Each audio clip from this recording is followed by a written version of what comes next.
orgasm is the root cause of mental illness. This video is going to trigger the fuck out of you. So if you don't want to be triggered, I suggest you leave now. If you do like to be triggered, I know you're out there, then you're going to love this. What if I was to tell you that all mental illness comes from the orgasm? You see, as a human being, just think about this for a second. As a human being, your biological purpose is to find a mate, to reproduce, and then to die. At least that's what we've been taught. That's the whole purpose of the body, is to pass on its DNA, just on a purely biological level, putting spiritual purposes aside for a second. Now, when you do that, when you have an ejaculation into a woman and you successfully fertilize her, she gets pregnant, and now she can have a baby and your DNA is passed on. What is there left for you to do? Biologically speaking, you have just ticked the box of your existence, the reason you're here, to pass on DNA. So your body has now received a signal that everything's done. The mission's complete. You don't have to keep getting stronger. You don't have to get smarter. You don't have to become more powerful. You don't have to do anything. You can just sit on the couch and enjoy the rewards. That's what's going on biologically when you come, when you have an orgasm. Now, for women, it's the same. If there's any women watching this, don't think you get away with this. You've been taught that orgasm is something that you're meant to have regularly so that you can have balanced mental health. But what if I was to say that that is all bullshit? That you've been lied to? Just think about this. Just entertain the possibility that you have been lied to about the most fundamental part of being a human. Let's go back to the story of Adam and Eve, the primordial Bible story, the first story that was ever told in the Bible. What do we have? We have a man and a woman, the parents of humanity, the first human beings. Pay attention to everything that occurs the first time when you read ancient texts like the Bible. There's a deep metaphor going on here. The first human beings were forbidden by a higher intelligence called God in the Bible, a higher knowing, to eat from the tree of the knowledge of good and evil. This was the tree in the middle of the garden. What's in the middle of the human body? The tree of knowledge of good and evil. The genitals, the sexual organs. Now, when the serpent came to Eve to trick her, the serpent represents the sexual energy. What does the serpent say? The serpent says to Eve, "Surely you will not die." God knows that if you eat of it, your eyes will be opened and you will be like God, knowing good and evil. So what do? They eat of the fruit. They have an orgasm. Eve does it first. Then she shares it with her husband Adam. And in that moment, they've lost their divine connection. They've lost their connection to source. Now, what's going on in your body when you have an orgasm, when you come? Why is it that all of these old stories about masturbation causing blindness and causing hair loss, and all these other stories that we used to hear in the old days. Why were those stories there? Was it simply to guilt us into stopping this behavior? Was it simply to scare us and to shame us? Or is there actually something going on here? You know how you feel after you climax, whether you're a man or a woman. There's that initial afterglow, yeah. But in the hours following, there's a dip, if you're only willing to admit it. There is a huge dip in your energy. And that dip has actually been studied to last up to 2 weeks after one orgasm. So what's actually happening? What is happening when you come?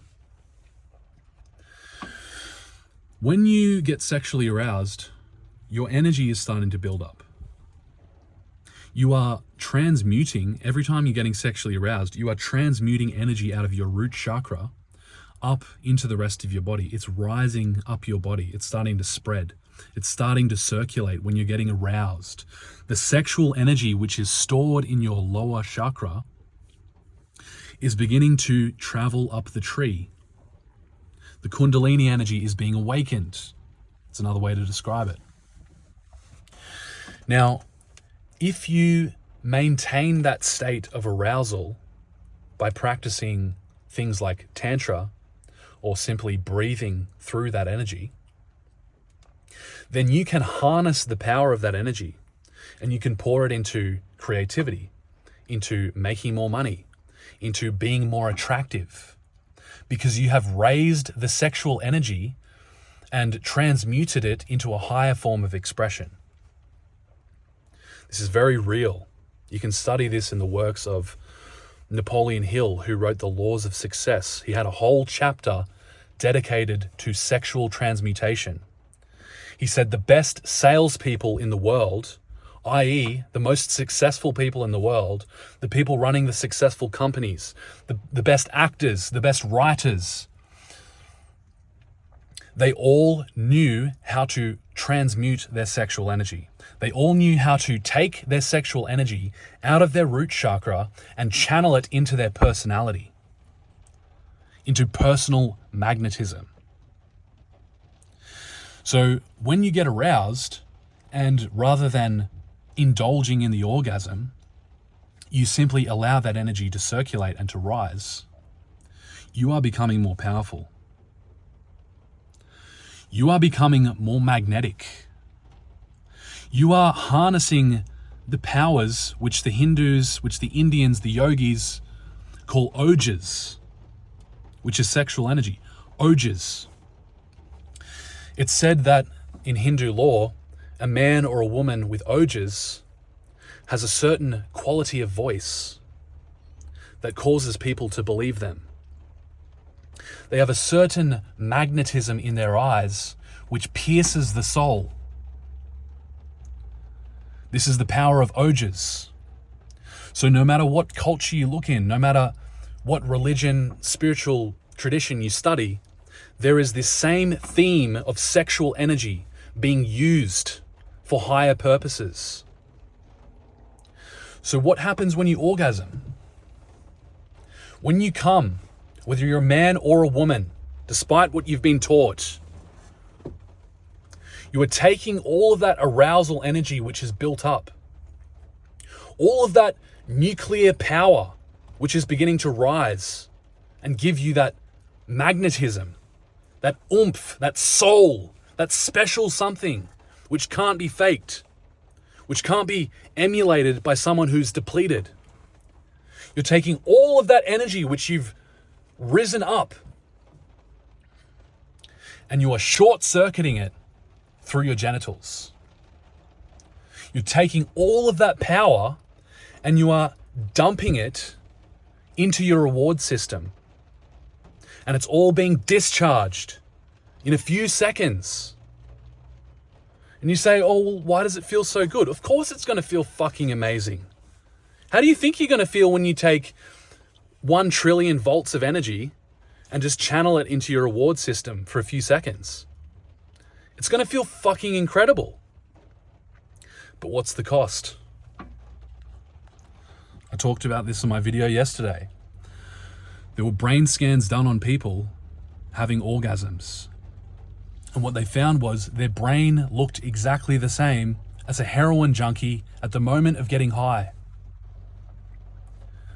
You are annihilating your reward system every time you come.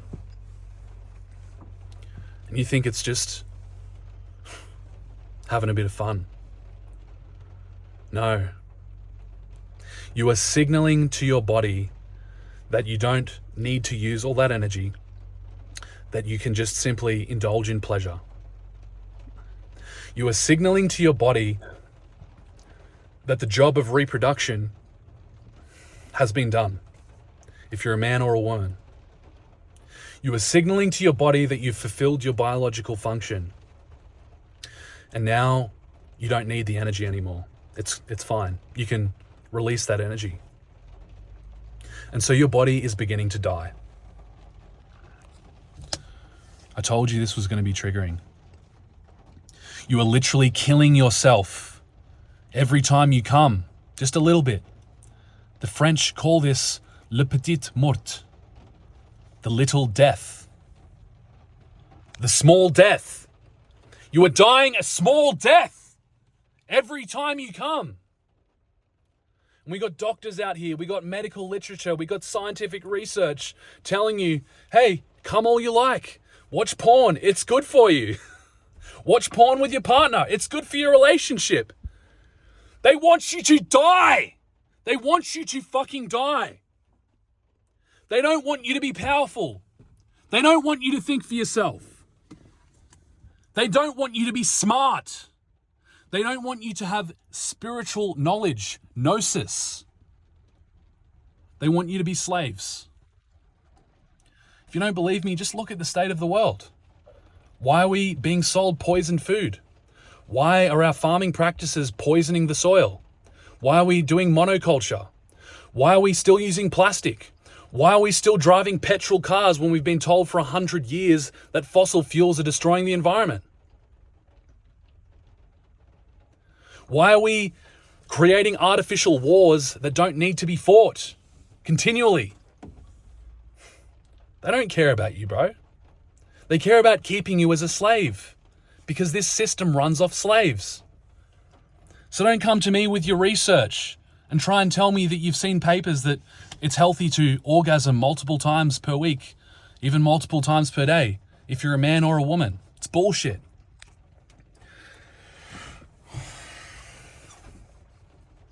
It's time for you to open your eyes.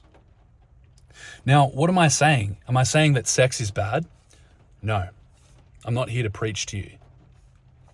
I'm not here to tell you that you shouldn't have sex. In fact, you should have sex.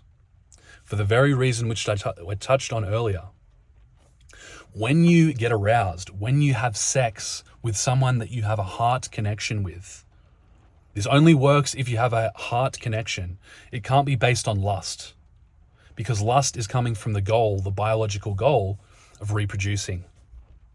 So you're going to do it in a very intense way. You're going to do it in a very animalistic way, focused on fertilizing the highest quality female. Or if you're a female, focused on being fertilized by the biologically highest quality male. So you're focused on something completely different when your goal is reproduction. That's lust-fueled behavior. But if you come together with your wife or your husband in love, now you're practicing alchemy. You forego the orgasm. You put the orgasm to the side and you simply engage in deep lovemaking, raising the energy up, feeling the energy, being one at one with your partner. And now the energy, instead of shooting out through your genitals and depleting you, overloading your reward system, taking you back to ground zero and below, now you're building spiritual awareness. You're building spiritual power. You are becoming a whole system through the male and the female uniting as one, exchanging energy, but not wasting any energy, coming together and forming a generator of energy. Through the motions of pushing and pulling in and out, back and forth, yin and yang, you are generating electricity. And at that moment of absolute ecstasy, the temptation will be so strong to indulge in the pleasure, to reach out for the apple, to reach out for the fruit of the tree of the knowledge of good and evil. In that moment, you are in the midst of the duality. You are in the center, in the eye of the duality, where good is here and evil is here. And if you simply reach out and indulge in that orgasm, boom, you're back in duality. You're out of oneness. You're out of the Garden of Eden. You're lost. Stuck in the material plane. A slave to desires. Craving and aversion. This is what the Buddhists talk about. This is the cycle of slavery that we have as human beings. And I'm telling you, the root cause is the indulgence in the orgasm. The sexual energy is the strongest energy in your body. It's the motivating force for life. So if you want to become like God, harness the energy. Don't waste it. Don't shoot it out. Don't indulge it. Harness it. Use it. Become who you were born to be.